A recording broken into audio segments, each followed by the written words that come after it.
সঙ্গে করে ঠাকুরের ছবি নিয়ে গেলে সব সময় একটা প্রচণ্ড সাহস থাকে, না কোনো অসুবিধা নেই। এই ভাবেতে বিশ্বাস যখন হয়, ভগবান তাকে রক্ষা করবেনই করবেন। দিয়ে সর্বত্র ব্যাপ্ত হয়ে রয়েছেন, অথচ তার তো না কিছু বিদ্যা, না কোনো পয়সা করি, না কোনো কিছু। তাহলে এইটাই প্রমাণ করে যে ঈশ্বর যার মধ্যে দিয়ে ক্রিয়া করেন, মনটাই আমাদের সম্পূর্ণভাবে বদ্ধ করতে পারে। মনো এব মনুষ্যানাম কারণম বদ্ধ মোক্ষয়। কারণটা কি? মোক্ষে, মুক্তির মন, বদ্ধের মন। তো মনটা কি করে? চিন্তা করে। তো যখনই জাগতিক চিন্তাগুলো করে, ও আটকে পড়ে। আর যখনই সে জাগতিক চিন্তা থেকে মুক্ত হয়ে যায়, ও মুক্ত হয়ে যায়। মুক্ত হলে কি হয়? দারুণ আনন্দ হয়। আর জগতে যখন আমরা চিন্তা করি, কি হয়? আনন্দের ভান করি, যেন আনন্দ পাচ্ছি এরকমভাবে একটা। আমাদের যেমন এবারে যাচ্ছিলাম ইয়েতে, স্যান অ্যান্টনিওতে, তখন ওই প্লেনেতে খেতে দিল, একটু হায়ার ক্লাসে যাচ্ছিলাম, যেন একটু খেতে দিল। তো যখন যে দিল, ওই সে যে ওদের সেই কথাগুলো, তো what you want this that, কী যে বলে নাকের সুরে বুঝতেও পারি না। তো খানিকটা খুব গম্ভীর হয়ে মাথা নাড়ি, ইয়েস ওকে দাও বলেছে। এখন যা দেবে দেবে, তো অতটা বুঝতে পারছি না কি দেবে। তা আমি শুধু বললাম নো মিট, বললো ওকে ঠিক আছে বলে, তারপরে ওরা দিল। তো এত বড় একটা কি দিয়েছে, আমি বললাম বাহ বেশ ভালো, দেখতে কি সুন্দর, ওপরে আবার একটু ফুল টুলো দেওয়া। তারপরে ভাবলাম যে বেশ ভালো, এবারে নিয়ে কাঁটা চামচ নিয়ে খুব স্টাইল করে কেটে দেখলাম যে একটা পাউরুটি ওপরে একটুখানি ওই কী সব দিয়ে দিয়েছে, ভেতরটা শুকনো পাউরুটি। দেখো দেখি,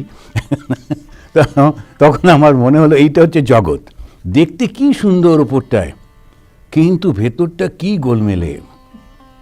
এখন এইটাই হচ্ছে জগৎটা, যেই আমরা অনুভব করতে পারলাম, সেই অনুভবটা কখনো কখনো জগতের মধ্যে থেকে অনুভব করে বেরিয়ে আসা। যেমন গোস্বামী তুলসীদাসজি যিনি হলো, তো তিনি প্রচণ্ড ভালোবাসতেন ওনার স্ত্রীকে, একটা মুহূর্ত ছেড়ে থাকতে পারতেন না। এবারে তার বাবার অসুখ বা কোনো কারণে তো স্ত্রী, তিনি গেছেন বাপের বাড়িতে, আর কিছুতে থাকতে পারছে না। আর তখনকার দিনে ফোন টোনও ছিল না, যেটু কত, তখন যেতে গিয়ে দেখলো রাত্রি হয়ে গেছে, নদী পেরোবে, নৌকো নেই। তখন ওই নদীতে ঝাঁপ দিয়ে যাচ্ছে, এবং নদীতে সেই বেশ জোরে কারেন্ট। তখন খানিকটা পরে আর পারছে না, দেখলো কী যেন একটা ভেসে যাচ্ছে, সেটাকে ধরেছে। ওটা ছিল এমনি মরা, ওই যে ভাসিয়ে দেয় সাপে কাটলে, তো এরকম একটা জিনিস, সেটাকে ধরে কোনো রকমে ভেসে ভেসে ওপারে গিয়ে উঠেছে। তারপরেতে ওই মরা ছোঁয়া নিয়ে টিয়ে শ্বশুরবাড়ি গেছে, সব শুয়েই পড়েছে। দোতলা থেকে দেখতে পাচ্ছে যে ওই ঘরে আলো জ্বলছে, তো দোতলায় লুকিয়ে উঠতে গিয়ে যেটা দিয়ে উঠেছে, ওটা একটা সাপের লেজ। ও বুঝতে পারেনি, তো ভেবেছে যে লতা, কিংবা ভেবেছে আমার স্ত্রী আমার জন্যই বোধহয় একটা দড়ি নামিয়ে রেখেছে, সেইটা ধরে উঠতে গেছে, দেখতে সাপ যে কোনো রকম আঁকড়ে পাকড়ে উঠেছে। ওটার পর তবে স্ত্রী এসে ওকে দেখে খুব খুশি হবার বদলে তিনি বললেন, আমার এই রক্ত মাংস শরীরটার জন্যে তোমার যতটা টান, এই টানের যদি একটু ঈশ্বরকে দিতে, তোমার ঈশ্বর লাভ হয়ে যেত। এই কথাটাই গুরুবাক্য হয়ে গেল। ওই কথাটা ওনার মনটাকে একদম পরিবর্তন করে দিল। সে সত্যি তো, আমি এইরকম, আর যার জন্য এলাম তারও এরকম অবস্থা। সে প্রচণ্ড তার লজ্জা করছে যে আমার লোকেরা কি ভাববে, বাবা মা জানতে পারলে কি ভাববে।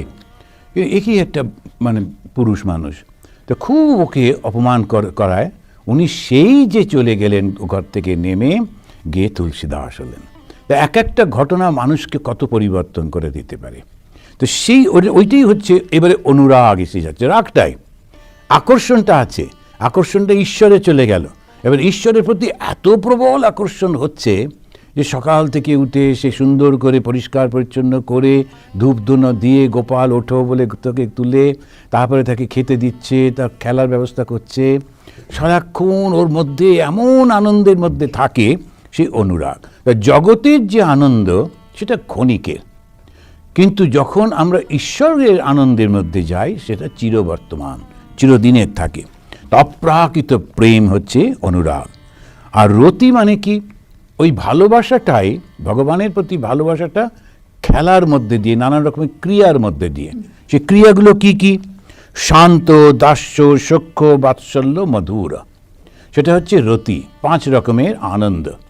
তা আমি যখন শান্ত, যেমন মাঝে মাঝে দাদু চুপ করে বসে বসে নাতির ক্রিয়াকলাপ দেখে যাচ্ছেন, কিছুই বলছেন না, কিন্তু খুব আনন্দ পাচ্ছেন। ও এটা ছুটছে, ওটা ধরছে, এটা করছে, সেটা করছে, দেখে দেখে খুব সময় কেটে যাচ্ছে। আর উনি জানেন আস্তে আস্তে বড় হয়ে যাবে, তারপরে স্কুলে যাবে, তারপরে কোনো কিছুতে ওনার কোনো এফেক্ট হচ্ছে না। তাকে বলে শান্ত ভাব।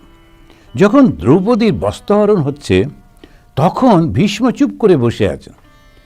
সবাই প্রশ্ন করছে যে এটা কি কথা, অফ অল পিপল ভীষ্ম, তিনি তো ধর্মকে সবসময় ধরে রাখেন, তা তিনি কেন চুপ করে বসে আছেন? একটা কথা বললেন না। একবার ভীষ্ম একটা আঙুল তুললে দুর্যোধনের সাধ্য ছিল না ওই খারাপ কাজটা করার। যখন দ্রৌপদী কাঁদছেন আর ভীষ্মকে বলছেন আপনি থাকতে এরকম কেন হচ্ছে, তখন ভীষ্ম বলছেন একটু অপেক্ষা করো, দেখো না কি ঘটে। ভীষ্ম সব জানতেন, এই পাপের বোঝাটা কমপ্লিট হবে, তারপরে এরা সবাই শাস্তি পাবে, সেটা সবটা ওনার জানা ছিল। উনি ব্যস্ত হচ্ছেন না। দ্রৌপদী বলছে দেখো না এরপরে কি ঘটে। দ্রৌপদীর লজ্জা নিবারণ হবে, তারপরে রাগ করেও চলে যাবে, এবং সেই রাগের ফলে এত বড় যুদ্ধ হবে, সেই যুদ্ধে সমস্ত যারা খারাপ রাজা তারা শাস্তি পাবে, সব জানা আছে। ওই জন্য শান্ত ভাব, চুপ করে দাঁড়িয়ে আছেন। শ্রী মা কত কষ্ট করে সেই কামারপুকুর জয়রামবাটি থেকে এসেছেন দক্ষিণেশ্বরে, আসার পর নৌকো থেকে নাব দিয়ে যাচ্ছেন। ঠাকুরের ভাইপো হৃদয়রাম সে বিরাট পণ্ডিত হয়ে ওকে বলছে তুমি কখন বেরিয়েছিলে? অমুক সময় বেরিয়েছিলে, এটা একেবারে বাজে সময়, আবার যাত্রা পাল্টে এসো, তার মানে আবার ফিরে যাও, গিয়ে চেঞ্জ করে এসো। আর কি এখনকার নাকি যে উঠলাম আর চলে গেলাম, ভীষণ দেরি হতো, তখন কত কষ্ট হতো। ঠাকুর পাশে দাঁড়িয়ে আছেন, চুপ করে আছেন, কিছু বলছেন না। মা কিন্তু শ্রী মা আবার তার মাকে সঙ্গে করে নিয়ে এসছেন, শ্যামাসুন্দরী দেবী। কত বড় অপমান না, নিজের মায়ের সামনে তার হাজব্যান্ড কিছু বলছেন না, অথচ দাঁড়িয়ে আছেন পাশে। তখন মা ঠাকুরের উপর রাগ করছেন না, মা কালীর মন্দিরের চূড়ার দিকে তাকিয়ে উনি বলছেন মা তুমি যখন ডাকবে তারপরে আসবো, এর আগে আর আসবো না। হৃদয়ের উপরে রাগ করছেন না, ঠাকুরের উপরে রাগ করছেন না, ভগবানের উপর নির্ভর করে বলছেন তুমি ডাকলে আসবো, না ডাকলে আসবো না। উনি চলে যাচ্ছেন, গিয়ে মন প্রাণ ভগবানকে দিয়ে ডাকছেন। এবারে সেই ডাকটা এলো, এবারে ডাক ঠাকুরের কাছ থেকে এলো। ঠাকুর স্বয়ং বলছেন শিগগির এসো, আমি আমার খাওয়া থাকা খুব অসুবিধে হচ্ছে। এখন ঠাকুরের অসুখ তখন করছে, কি অসুবিধে হচ্ছে, এইবারে সেই মায়ের কাছ থেকে ডাক আসছে। তো এই আমরা এক একটা প্রেমের যে অবস্থা দেখতে পাচ্ছি, দাস্যভাবে যে সাধনা আমরা অসাধারণ দেখেছি হনুমানের মধ্যে। সমস্ত ক্ষমতা থাকা সত্ত্বেও সমস্ত ক্রেডিটটা তিনি রামচন্দ্রকে দিচ্ছেন। এ হচ্ছে দাস্যভাবে সাধনা। সখ্যভাবে সাধনা অর্জুন এবং কৃষ্ণের মধ্যে দেখেছি।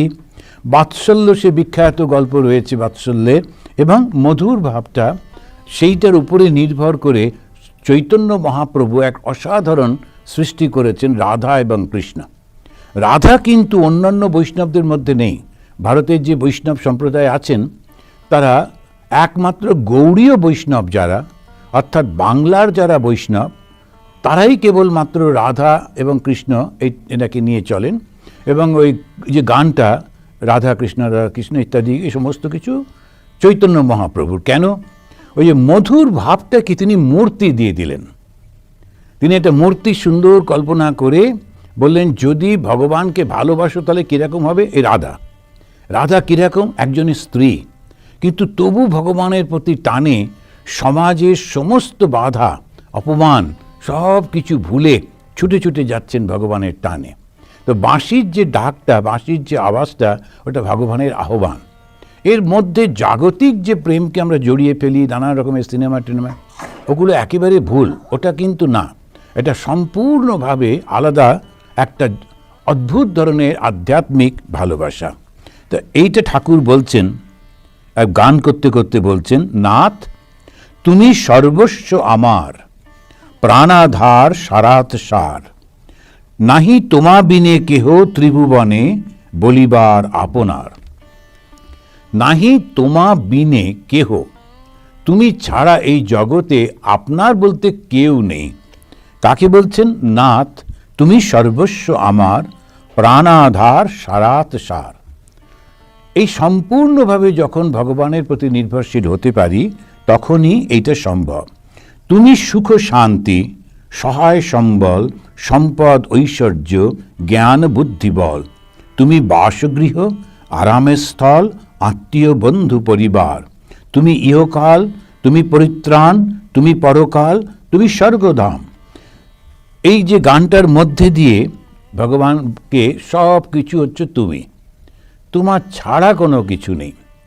এই মুহূর্তে আমাদের মনটা যেহেতু অতটা তৈরি হয়নি, তাই আমরা বুঝতে পারি না। কিন্তু যখন আমরা কারো কারো জীবন লক্ষ্য করি তখন দেখি তার জীবনে কিচ্ছু ছিল না, জাগতিক কোনো কিছু ছিল না, কিন্তু পরিপূর্ণতা রয়েছে এবং মহা আনন্দে মহা সম্মানে তিনি রয়েছেন। কোনো অসুবিধে হচ্ছে না, কখনো অসুবিধে হয় না। যেমন মীরাবাইয়ের জীবন, তো মীরাবাইকে যখন আমরা লক্ষ্য করে দেখছি, তাকে তিনি রাজার কন্যা এবং রাজার সঙ্গে বিয়ে হয়েছে, তিনি রানী, তথাপি তাকে শুধু শুধু বদনাম দিয়ে তাকে সেখান থেকে তাড়িয়ে দিচ্ছে। এবং যখন তাড়িয়ে দিলেন ঘর থেকে, মীরাবাই রানী, তিনি ওই রাজত্বে একা একা হেঁটে হেঁটে চলে যাচ্ছেন রাস্তা দিয়ে, কোনো লোক অসম্মান করতে পারছে না, সবাই তখন মাথা নিচু করে তাকে সম্মান করছে। যেখানে গেছেন সেখানে সম্মান, যেখানে গেছেন সবাই তাকে দেবী জ্ঞানে পুজো করছে। এখন কে তাকে এই প্রোটেকশন দিচ্ছে? ওই রকম তখনকার দিনে একটি নারী, আর অত অপরূপ সুন্দরী নারী, তিনি একলা একলা রাস্তায় চলেছেন ভগবানের গান করতে করতে, কিন্তু সবাই তাকে ওই ভক্তিভাবে তাকে রক্ষা করছে, দেবী জ্ঞানে রক্ষা করছে, পুজো করছে। কেননা ভগবান যাকে রক্ষা করেন তার কখনো কোনো অসুবিধে হয় না। ভগবান শ্রীরামকৃষ্ণের বাবা একটাও মিথ্যে কথা বলবে না বলায় তার সমস্ত সম্পত্তি কেড়ে নিয়ে তাকে তাড়িয়ে দেওয়া হলো। একমাত্র সেই দেবতা রঘুনাথ, রঘুবীরকে সঙ্গে নিয়ে তিনি বেরোচ্ছেন। একটা বড় শিবলিঙ্গ ছিল, তো শিবলিঙ্গটা খানিকটা নিয়ে আসার পর হাত থেকে পড়ে গেল, মাটিতে চলে গেল, মাটি থেকে তুলতেই পারলেন না। এখনও সেটি ওখানেই আছে, ওখানেই আবার একটা মন্দির করে রেখেছে। যদি যান, আর খুব ভালো, ভক্তরা সব চাঁদা তুলে টাকা দিয়ে ওই জমিটা আবার কিনে নিয়েছে, যেখানে আদি সেই বাড়ি ছিল, নিয়ে একটা আশ্রম করেছে। দেড়ে গ্রাম, কামারপুকুর থেকে বেশি দূর নয়, দেড়ে গ্রামে। তো ওইখানে একটা, যেখানে একটা শিবটা পড়ে গেছিল, ওইখানে শিব মন্দিরও আছে। উনি যখন চলে যাচ্ছেন, সঙ্গে ছেলে মেয়ে রয়েছে, বউ রয়েছে, কোথায় যাব বুঝতে পারছেন না। ব্রাহ্মণ যখন আর একটা গ্রামে পৌঁছেছেন, সেখানকার জমিদার এসে বলছে, তুমি আমার কাছে থাকো, কারণ তোমার মতো ব্রাহ্মণ খুব ভয় পায় ঠাকুর, মানে ভূতের টুতের। আমি বলি ঠাকুরের ছবি রেখে দাও, মা কালীর ছবি রাখো, কখনো ভয় লাগবে না। বাড়ির সমস্ত জায়গায় ঠাকুরের ছবি রেখে একটু আলো জ্বেলে দিও, কোনো ভয় লাগবে না। ঠিক ঠাকুর সর্বত্র রয়েছেন, কোনো ভয়ের কিচ্ছু হবে না। সঙ্গে করে ঠাকুরের ছবি নিয়ে গেলে সব সময় একটা প্রচণ্ড সাহস থাকে, না কোনো অসুবিধা নেই। এই ভাবেতে বিশ্বাস যখন হয়, ভগবান তাকে রক্ষা করবেনই করবেন। শ্রীরামকৃষ্ণ ভক্তদের প্রতি আহা কি গান, তুমি সর্বস্ব আমার। কথাটা বলা তো সোজা, কিন্তু সত্যি সত্যি ব্যবহার করা ভীষণ কঠিন। ভগবান আমার সর্বস্ব, সেজন্যে আমার কোনো চিন্তা নেই। ছোট্ট বাচ্চা যখন মায়ের কোলে থাকে, সে কবে খাবে, কি খাবে, তার কোথায় রাখবে, তার কাপড় জামা কী হবে, অনেকেও চিন্তা করে? কোনো চিন্তা করে না, কেননা ও জানে বাবা মা আছে, সব দেখবে। ওই যে পরিপূর্ণ নির্ভরশীলতা যদি কেউ করতে পারে, তখন আর তার কোনো কর্ম থাকে না, সব তিনি দেখেন। গোপীরা অক্রূর আসবার পর শ্রীমতীকে বললে, রাধে তোর সর্বস্ব ধন হরে নিতে এসেছে। এই ভালোবাসা, ভগবানের জন্য এই ব্যাকুলতা। আবার গান চলিতে লাগিল। শ্রীকৃষ্ণকে নিয়ে চলে যাচ্ছে, অক্রূর এসেছে, শ্রীকৃষ্ণ চলে যাবেন। তো সেই জন্যে অক্রূর তো গাড়িতে চালিয়ে এসছে, রথ চালিয়ে এসছে, তখন ওরা এসে বলতে, তোর সর্বস্ব ধন। এই সর্বস্ব ধন শব্দটি হচ্ছে তোমার সমস্ত কিছু যার উপর নির্ভর, সেইটা নিয়ে যাচ্ছেন। একটা খুব সুন্দর গান আছে, ধরো না ধরো না রথচক্র, রথ কি চক্রে চলে, যে চক্রে চক্রী হরি, যার চক্রে জগৎ চলে। এখন আমাদের দেশে মাঝে মাঝে চাক্কা জাম বলতো, কমিউনিস্টদের রাজত্ব যখন ছিল তখন প্রায় চাকা জাম হতো। কী চাকা জাম? না গাড়ির চাকা ঘুরতে দেবো না, তখন বাস চলবে না, ট্রাক চলবে না, ট্যাক্সি চলবে না, সব কিছু বন্ধ। সেখানে অন্য কিছু না, হেঁটে হেঁটে করো, কিন্তু চাকাটা চলবে না। তা চাক্কা জাম বলে আমরা ছোটোবেলায় শুনতাম। তাই সেই চাক্কা জাম এখন কত যুগ থেকে কৃষ্ণের সময়তেও ওই গোপীরা তারা গিয়ে ওই রথের চাকাটাকে আটকে দিয়েছে, কিছুতেই তারা কৃষ্ণকে নিয়ে যেতে দেবে না। তো অক্রুর তখন একটা গান করছে, অক্রুর ওদেরকে বলছেন, তোমরা রথের চাকাটা ধরে রেখেছো কেন? তুমি কি ভাবছো রথের চাকাটা ঘুরছে? যে চক্রে চক্রী হরি, যার চক্রে জগৎ চলে, তাকে ধরো। তিনি ইচ্ছা করেছেন এখান থেকে আর একটা জায়গায় যাবেন, কার সাধ্য তাকে আটকায়? তা আমাকে দোষ দিচ্ছ কেন? গান শুনিতে শুনিতে ঠাকুর গভীর সমাধিমগ্ন হইলেন। গান শুনিতে শুনিতে সমাধিমগ্ন, ওই গানের শব্দগুলোর সঙ্গে নিজেকে একাত্ম করে ফেলা। গান মানে কি? একটা প্রার্থনা। প্রার্থনাটা সুরের মধ্যে দিয়ে একটা প্রার্থনা, আর খুব অসাধারণ একটা প্রার্থনাটা কি সুরের মধ্যে, সেটাই তো হচ্ছে গান। তা ভজন কাকে বলে? ওই কতগুলো সুর করছে করছে ওইটা নয়, কিন্তু তাকে বিখ্যাত সব এসছেন, তারা ভজন গাইছেন, কিন্তু তারা ভগবানের দিকে তাকিয়েনি, তারা তাকিয়েছেন লোকগুলোর দিকে, ওরা প্রশংসা করছে কিনা।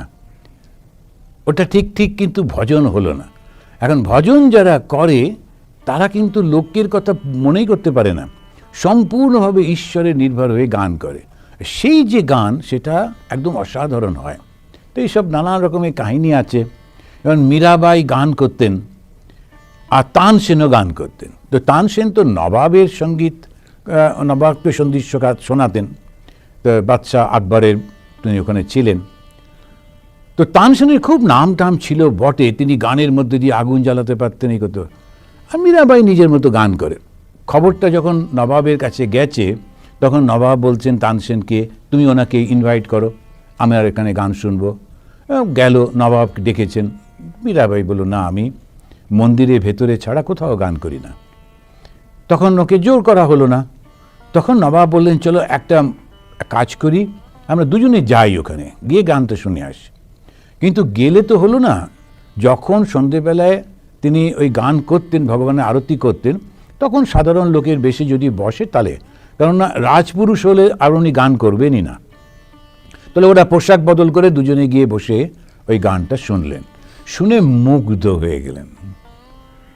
ও কিন্তু জানেই না যে রাজা এসেছে, রাজাকে প্লিজ করবার জন্যে, খুশি করবার জন্যে গান করছেন তা কিন্তু না, উনি সেই ভগবানের প্রতি যে গান করছেন সেই গানেতে তিনি একদম মুগ্ধ করে দিয়েছেন।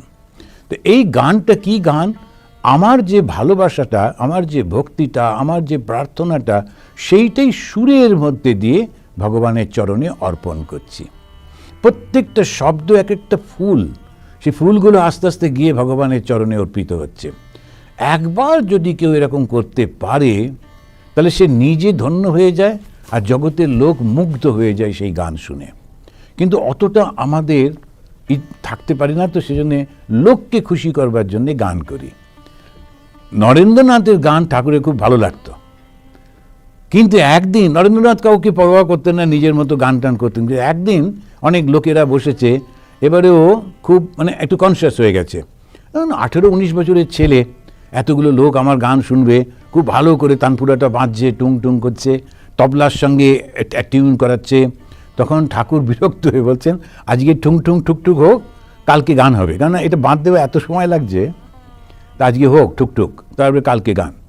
তো নরেন্দ্র বলছে, নরেন্দ্র তো আবার ভীষণ বলছে, না বুঝলে এরকমই মনে হয়, তোমার তালটা জানো না তুমি, সেজন্যে।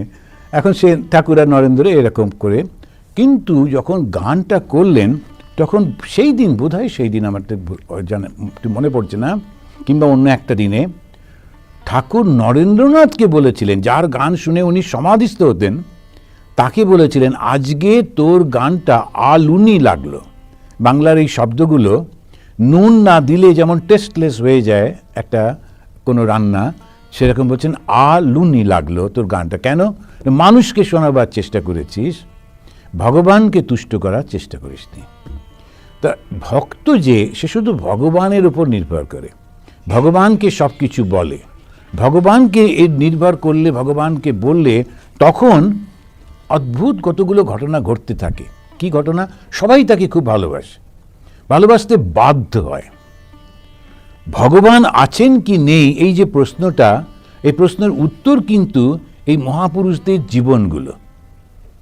যেমন যদি আমরা দেখি যে যীশু খ্রিস্টের কিছু ছিল না, তার শিক্ষা ছিল না, তার সামাজিক কোনো সম্মান ছিল না, পয়সা ছিল না, কিন্তু লোকেরা কি ভালোবাসে, এখনও বাসে, 2000 বছর পরেও তারা যীশু খ্রিস্টের নামই করে। ভগবান শ্রীরামকৃষ্ণদেবের কিছু ছিল না, তিনি স্কুলে গেছিলেন, একটু হাতের লেখা শিখেছিলেন, ওই পর্যন্ত। কিন্তু বড় বড় পণ্ডিতরা এসে তার কাছে বসে কথা শুনছে, এবং বিদ্যাসাগরের মতো লোক পর্যন্ত বলছেন আমি নতুন কথা শিখলাম এর কাছে, সম্মান করছেন। 100 বছরের মধ্যে এই সারা পৃথিবী জুড়ে সমস্ত শ্রীরামকৃষ্ণের নাম, ঘরে ঘরে তার পুজো হচ্ছে। এই আমেরিকা এবং কানাডা এবং ইউরোপের বিভিন্ন জায়গায় যায়, কত লোকের ঘরেতে ঠাকুরের আসন রয়েছে, ছোট ছোট সুন্দর করে সব মন্দির বানিয়ে ঠাকুরকে বসিয়ে রেখেছেন শ্রীরামকৃষ্ণদেবের ছবি দিয়ে, সর্বত্র ব্যাপ্ত হয়ে রয়েছেন। অথচ তার তো না কিছু বিদ্যা, না কোনো পয়সা করি, না কোনো কিছু। তাহলে এইটাই প্রমাণ করে যে ঈশ্বর যার মধ্যে দিয়ে ক্রিয়া করেন তাকে লোকেরা ভালোবাসতে বাধ্য হয়, বাধ্য, তাছাড়া কোনো উপায় নেই। জন্য ঠাকুর বললেন, যখনই দেখবে কাউকে কেউ ভালোবাসছে, অনেক লোক তাকে মর্যাদা দিচ্ছে, মান্যতা দিচ্ছে, জানবে তার মধ্যে ঈশ্বরের শক্তি জাগ্রত হয়েছে। এবারে সে তো যদি বুঝতে না পারে, তার যদি অহংকার হয়, সে যদি ভাবে আমার জন্যই এটা হচ্ছে, তখন আবার তার পতন হয়ে যায়, সেখানে খুব অসুবিধে হয়ে যায়। এটাই তিনি বলছেন যে গান শুনিতে শুনিতে ঠাকুর সমাধি সিন্ধু মধ্যে মগ্ন হইলেন। ভক্তেরা এক দৃষ্টে ঠাকুরের দিকে অবাক হইয়া দেখিতেছেন, সারা শব্দ নাই। ঠাকুর সমাধিস্থ, হাত জোড় করিয়া বসিয়া আছেন, যেমন ফটোগ্রাফে দেখা যায়। কেবল চক্ষের বাইরের কোণ দিয়ে আনন্দ ধারা পড়িতেছে।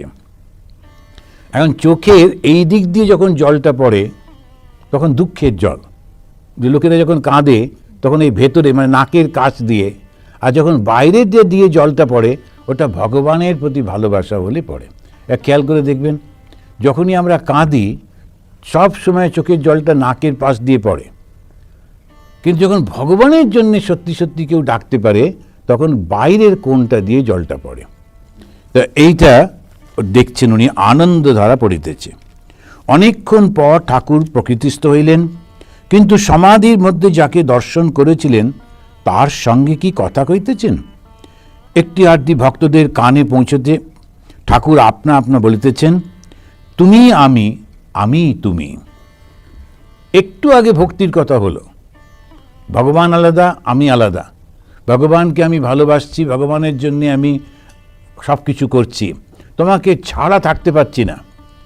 এবার যেই সেই ভক্তি মনটাকে গভীরে নিয়ে গেল, তার সঙ্গে মিলিয়ে দিল, তিনি একেবারে সমাধিস্থ। সমাধিস্থ মানে একটা ভাবের মধ্যে মিলে যাওয়া, সেটা হচ্ছে সমাধি। তো যেই সমাধিস্থ হলেন তারপরেই বলছেন তুমি আমি, আমি তুমি। এটা হিন্দু ধর্ম।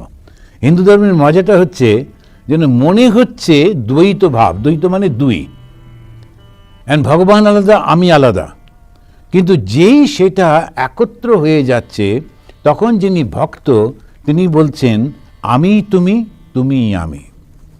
একদিন একজন ভদ্রমহিলা ফোন করেছিলেন, তো তিনি বলছেন মহারাজ আমি তো সাধন ভজন কিছু জানি না, সেই অল্প বয়সে দীক্ষা পেয়েছিলাম, সে মন্ত্রটা জপ করেই যাই, তারপরে ধীরে ধীরে বয়স বেড়ে গেছে, স্বামী মারা গেছে, ছেলেমেয়েরা চলে গেছে, আমি তো একলা, এখন ওই নাম করা ছাড়া আমার আর কোনো কাজ নেই। কিন্তু করতে করতে মাঝে মাঝে মনে হয় আমার শরীরটা যেন ঠাকুরের শরীর। আমি শুনে দারুণ অবাক হলাম। বলছেন আমি যখন বসে থাকি আমার মনে হয় ঠিক এটা আমার তো শরীর না, তখন মনে হচ্ছে যেন ঠাকুরের সেই হাতটা কোলের উপরে রেখেছেন, সেই ধুতি পরে রয়েছেন, সেই রকম মুখ, সেই রকম। তখন ভীষণ আমার ভয় লাগে, ভাবি আমি কি পাগল হয়ে যাচ্ছি? আমি বললাম না, আমি অসাধারণ একটা অবস্থায় পৌঁছেছেন, ভয় পাবেন না, ওইটা আনন্দে ভরপুর অবস্থা হলে তখন আমি তুমি, তুমি আমি হয়ে যায়। তখন আর এই ডিফারেন্সটা থাকে না। এই ঘরের মহিলা, তার এই এতখানি উন্নতি হয়েছে, এতটা অগ্রসর হতে পেরেছেন সাধনা করতে। কি সাধনা? শুধু ঠাকুরকে ডেকে যাচ্ছেন, ওই যে গুরুমন্ত্র পেয়েছেন সমানে ওইটা করেই চলেছেন, করেই চলেছেন, করেই চলেছেন, করতে করতে করতে করতে এখন আর অন্য কোনো দিকে মন থাকে না। তো এটা কিন্তু সম্ভব। তখন উনি বলছেন, আমি তুমি, তুমি আমি, তুমি খাও আমিও খাই, বেশ কিন্তু করছো। কৃষ্ণ হে দীনবন্ধু প্রাণবল্লভ গোবিন্দ, চারিদিকে তোমাকে দেখিতেছি। ভগবান ছাড়া কাউকে দেখতে পাচ্ছি না, চারিদিকে তোমাকে দেখিতেছি। প্রাণবল্লভ গোবিন্দ বলিতে বলিতে আবার সমাধিস্থ হইতেছেন। ঘর নিস্তব্ধ। ভক্তগণ মহাভাবময় ঠাকুর শ্রীরামকৃষ্ণকে অতৃপ্ত নয়নে বারবার দেখিতেছেন। অন্যরা দেখছেন কিনা জানি না, কিন্তু মাস্টার মশাই দেখছেন। কিন্তু লিখলেন একটা অদ্ভুত শব্দ, অতৃপ্ত নয়নে। দেখে আশ মিটছে না, সেই শব্দটা ব্যবহার করলেন, অতৃপ্ত নয়ন। এই বাংলা ভাষাটা এত সুন্দর, যেন ওখানেতে একটা তৃপ্ত হয়ে গেলে তো তৃপ্ত হয়ে গেল, কিন্তু ভগবানকে দেখে, ঠাকুরকে দেখে তৃপ্তি হচ্ছে না, বারবার দেখতে ইচ্ছে করছে, সারাক্ষণ তাকিয়ে থাকতে ইচ্ছে করছে।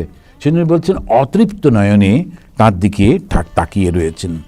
ইয়াপ্রীতি অবিবেকিনাম বিষয়েশ্বান পায়িনী ত্বম অনুস্মরত সা মে হৃদয় স্পন্দ সর্পতু। প্রহ্লাদ তিনি বলছেন যে যারা জগতের লোক, জগৎকে ভালোবাসে, তার সম্পদ টাকা পয়সা ভালোবাসে, সেই ভালোবাসাটা এত গভীর হয়, কোটি কোটি টাকা থাকা সত্ত্বেও সে কাউকে কিছু ভালোবেসে দিতে পারে না, একটা টাকাও দিতে চায় না।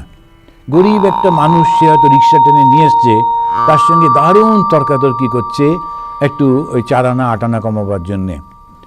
বলছে অনেক কিছু লোক আছে যারা কিছুতেই তাদের সম্পত্তিটা, অবশ্য বড় লোক রিক্সা চড়ে না, সেটা একটা কিছু কিছু লোক এমনি করে, কিন্তু যারা খুব বড় লোক কিন্তু একটা পয়সা দান করতে পারে না, ভীষণভাবে ভালোবাসে তাদের সম্পত্তিকে, টাকা পয়সাকে, সব কিছুকে।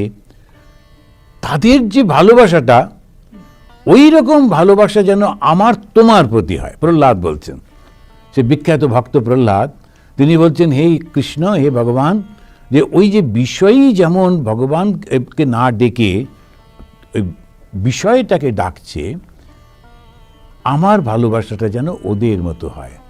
আমি কাউকে দেবো না, শুধু আমার মধ্যে ভগবানকে রেখে দেবো। যারা ওই রকম হয়, তার টাকা পয়সা কাউকে দিতে চায় না, তো ভক্ত যে, সে ভগবানকে কাউকে দেবে না, নিজের মধ্যে রেখে দেবে। এরকমভাবে ডাকতে যদি পারতাম তাহলে কত ভালো হতো। তো কতক্ষণ হলো? 40 মিনিট হয়েছে। আমরা এই যে ভগবানের অদ্ভুত এই ভাবটা দেখছি এবং হিন্দু ধর্মের এই অবস্থাটা বুঝতে পারছি। হিন্দু ধর্ম শুরু করছে দ্বৈত দিয়ে, কিন্তু পৌঁছচ্ছে অদ্বৈতের মধ্যে গিয়ে। এইটা আমাদের সবসময় মনে রাখতে হবে যে অদ্বৈত ছাড়া কোনো উপায় নেই, কারণ ঈশ্বর তো একটা, এবং এক ঈশ্বরের জন্যে তাকে ছাড়া কাকে দেখব? ঈশ্বরই সৃষ্টি করেছেন, ভগবান যিনি, তিনি সৃষ্টি করলেন। এখন এই সৃষ্টিটা যদি আমরা খেয়াল করে দেখি, তখন দেখব বিশেষ করে বেদান্ত একরকমভাবে বলছে আর ভক্তি একরকমভাবে বলছে। তো বেদান্ত বলছেন ঈশ্বরের তার মনে হলো আমি সব কিছু হব, আমি একা, আমি বহু হব, একহম বহু শ্যামবিহি, আমি একা, আমি বহু হব। জাস্ট ইচ্ছা করলেন, ইচ্ছা মাত্রে জগৎ সৃষ্টি হয়ে গেল, একটু একটু করে হলো না, একসঙ্গে সব কিছু হয়ে গেল। আবার ভাগবতে বলছে যে ভগবান বিষ্ণু, তার বিষ্ণু মানে সর্বব্যাপী, তার কোনো মূর্তি নেই, তার ইচ্ছা হলো তিনি সৃষ্টি করবেন। তখন কি করলেন? নিজের থেকে তিনি সৃষ্টি করলেন ব্রহ্মাকে। এই ব্রহ্মাকে জ্ঞান দিলেন। কি জ্ঞান? বেদ। বেদ মানে জ্ঞান, 4টে বেদ, সেই জন্য ব্রহ্মার 4টে মাথা। তো হিন্দু ধর্মকে বুঝতে গেলে আবার এই সিম্বলটাও বুঝতে হয়। ব্রহ্মা 4টে মাথা, 4টে মাথা মানে 4টে মাথা নয়, 4টি বেদই তার মধ্যে রয়েছে, 4 রকমের সমস্ত জ্ঞান তার মধ্যে। এবার তার সঙ্গে শক্তি দিলেন, শক্তিটা কি? মায়া শক্তি। মায়া শক্তিটা কি? আসল যেটা সেটাকে ঢাকা দিয়ে তার উপরে একটা অন্য কিছু চাপিয়ে দেওয়া, দিয়ে একটা মায়া শক্তি। এবং ধীরে ধীরে সে সত্য, রজ, তম এই তিনটি গুণকে ব্যবহার করে সৃষ্টি করতে লাগলেন। যারা খুব ভালো তাদের মধ্যে সত্যগুণ বেশি, যারা মিক্সচার সত্য আর রজ, আর যারা অত্যন্ত খারাপ তারা তম। এখন শুরু করছে তমতে, তারপরে আস্তে আস্তে রিফাইন হতে হতে রজতে, আরও রিফাইন হতে হতে সত্যে। তা আমাদের একজন খুব বিখ্যাত স্বামীজি, স্বামী রঙ্গনাথানন্দজি, তো উনি আসামে বেড়াতে গিয়ে ডিগবয় বলে একটা জায়গা আছে, সেই ডিগবয়তে রিফাইনারিটা দেখে ওনার বেদান্তের উদাহরণটা খুব সুন্দর হয়ে গেল। উনি তখন বলছেন, আমি এটা দেখলাম যে প্রথম যখন তেলটা তুলছে সেটা কাদা আর একটু লিকুইড মেশানো, যেটা ঠিক তেল নয়, এটা কেমন যেন থকথকে। তো তারপরে সেটাকে রিফাইন করতে করতে কেরোসিন হলো, তারপরে এটা হলো, সেটা অনেক বাই প্রোডাক্ট হয়, হতে হতে তারপরেতে আসছে ডিজেল, আর তারপরেতে এসে গেল পেট্রোল, এবং পেট্রোলটা আরও ফাইন করে, এত সুন্দর পেট্রোল যেগুলোকে ওরা ইউজ করে রকেটের জন্যে। তো এরকম করে করে করে একই জিনিস রিফাইন করতে করতে করতে করতে এতটা জায়গায় নিয়ে আসে।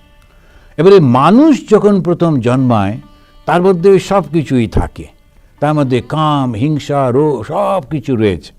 এবারে গুরুর কাছে আসার পর গুরু তাকে শেখাচ্ছেন যে এইভাবে শিক্ষাটা নাও, এইভাবে করো, এইভাবে করো, করতে করতে করতে করতে রিফাইন হতে হতে হতে হতে একদিন বুদ্ধ হয়ে দাঁড়াচ্ছে। এখন সেই রিফাইনমেন্টটাই, প্রসেসটাকে বলা হচ্ছে সাধনা। বারবার মনটা চলে যায় নানান রকমের, কেউ এরকম করেছে তখন রাগ হয়, তখন এই হয়, তখন সেই হয়, আবার মনটাকে উঠিয়ে নিয়ে এসে আবার পরিষ্কার টরিষ্কার করে আবার তাকে বলে না ঠাকুরের নাম করো, করতে করতে করতে করতে এমন একটা অবস্থায় আসে যখন আর সে অন্য কিছু ভাবে না, চতুর্দিকে তখন ওই ভগবানকেই দেখতে থাকে, ভগবান এবং তার মধ্যে আর কোনো পার্থক্য থাকে না। এই দুটোই তখন সে সুন্দরভাবে হয়ে যায়। আর যেই সেই অবস্থাটা আসে তখন তাকে বলে সমাধি অবস্থা। সমাধি মানে এক হয়ে যাচ্ছে, ওই বিষয়টার সঙ্গে এক হয়ে যাচ্ছে। তারপরেও আবার একটা স্টেপ রয়েছে, সেটা কি? বিষয় যার উপরে আমি মনটা রাখছি, অর্থাৎ সেই ভগবান, এবং আমি এক হবার পর তারপরে আমি সেই হয়ে যাচ্ছি যার থেকে শুরু হয়েছিল। তাকে বর্ণনা করা যায় না, কেননা বর্ণনা করলেই তো তিনি ক্ষুদ্র হয়ে যাচ্ছেন, কিন্তু আমি তার মধ্যে সম্পূর্ণভাবে মিশে যাচ্ছি। বোঝে প্রাণ বোঝে যার, স্বামী বিবেকানন্দ তাঁর সেই কবিতার মধ্যে বলছেন যে এইটা করতে করতে করতে করতে লাস্টে গিয়ে শুধু থাকে আমি, আমি একটা ভাব। আমি ভাবটা যখন চলে যায় তখন কি হয়? তুমি, আমি, তুমি কিছুই থাকে না। যেটা থাকে সেটা শুধু ওই মনটা বোঝে, কিন্তু ব্যক্ত করতে পারে না। ওই অবস্থাটাকে বলছে নির্বিকল্প সমাধি। সবিকল্প আর নির্বিকল্প।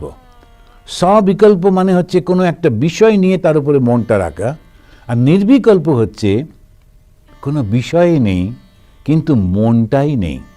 কেন? মন মানে চিন্তা, কোনো চিন্তা নেই, সম্পূর্ণভাবে আনন্দের মধ্যে বিলীন হয়ে থাকে। এটা কিন্তু নেগেটিভ না, এটা পজিটিভ। ওর মধ্যে পরিপূর্ণ জ্ঞান, পরিপূর্ণ আনন্দ, পরিপূর্ণ স্থায়িত্ব থাকে, তাই তাকে বলে সৎ চিত আনন্দ স্বরূপ। তো এটা আমি পাবো, কিভাবে পাবো বা কেন পাবো? তার কারণ আমরা ওখান থেকেই এসেছি, ওখান থেকেই সৃষ্টি হয়েছে। ওই যে ঈশ্বর সৃষ্টি করলেন, ঈশ্বরটাকে ঈশ্বর বলে না, এটা বলছে জগৎ সৃষ্টি হচ্ছে, জগৎ প্রপঞ্চ সৃষ্টি হচ্ছে সেই ব্রহ্ম থেকে। পূর্ণমাদা পূর্ণমিদম পূর্ণাৎ পূর্ণমুদচ্যতে, এটি ব্যাখ্যা করতে গিয়ে বলা হচ্ছে যিনি পূর্ণ ছিলেন তার থেকে এইটাকে নিয়ে নেওয়া হলো, জগৎটাও পূর্ণ, কিন্তু ওটার সঙ্গে পার্থক্যটা কি?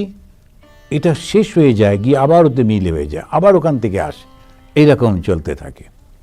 তো আমাদের ওই পুরুলিয়ায় ছিলাম, তখন থেকে যখন পুরুলিয়া শহরে যেতাম, গ্রামে আমাদের স্কুলটা, তা একটু দূরে 6 কিলোমিটার, ওখান থেকে যখন স্কুলে থেকে শহরে যেতাম, মাঝখানে একটা কাছাকাছি একটা গ্রামে একটা তেলে ভাজার দোকান ছিল। তো ওর যে তেলে ভাজতো যে তেলটা, সেই তেলটা সারাক্ষণ এই কড়াইয়ের মধ্যে রয়েছে। ওর মধ্যেই আর একটু নতুন তেল দিল, দিয়ে আবার করলো, কিন্তু তেলটা শেষ হচ্ছে না। তো তখন আমরা ওকে বলতাম যে এই যে তেল আর ব্রহ্মের সঙ্গে পার্থক্য নেই। তাহলে এই তেলটা সেই কবে হয়তো দাদু ঢেলেছিল, ওর উপরে ওর বাবা, তারপরে ও চলেছে, তেলটা শেষ হচ্ছে না। কিন্তু নানান রকমের সব তৈরি হচ্ছে, সৃষ্টি হচ্ছে, সেটা আবার নষ্ট হয়ে যাচ্ছে। লোকেরা কিনে নিচ্ছে তো সমস্ত তেলে ভাজাগুলো, কিনে আবার নতুন তেল পড়ছে, এটা সমানে চলেছে। এখন ওইটা নিয়ে আমরা একটু মজা করতাম, ওই তেলটা নিয়ে। ওকে জিজ্ঞেস করা হচ্ছে, আচ্ছা তুমি প্রথম কবে তেল ঢেলেছিলে? আর ও তো সরল লোক, ওই জন্য আমি তো ঢালিনি, আমার বাবা করেছিল। বলো কি? সেই তখন থেকে চলছে। দেখুন এরকমভাবে ওই একটা জিনিস যেটা বরাবর আছে, সেটা যে কি সেটা বোঝা যায় না, সেটা হচ্ছে শুধু একমাত্র অনুভব করা যায় কীরকম, ওটা চৈতন্য স্বরূপ, এটা চেতনার মধ্যে রয়েছে। কিন্তু সেই চেতনাটা অসাধারণ আনন্দ স্বরূপ, দুঃখের নয়।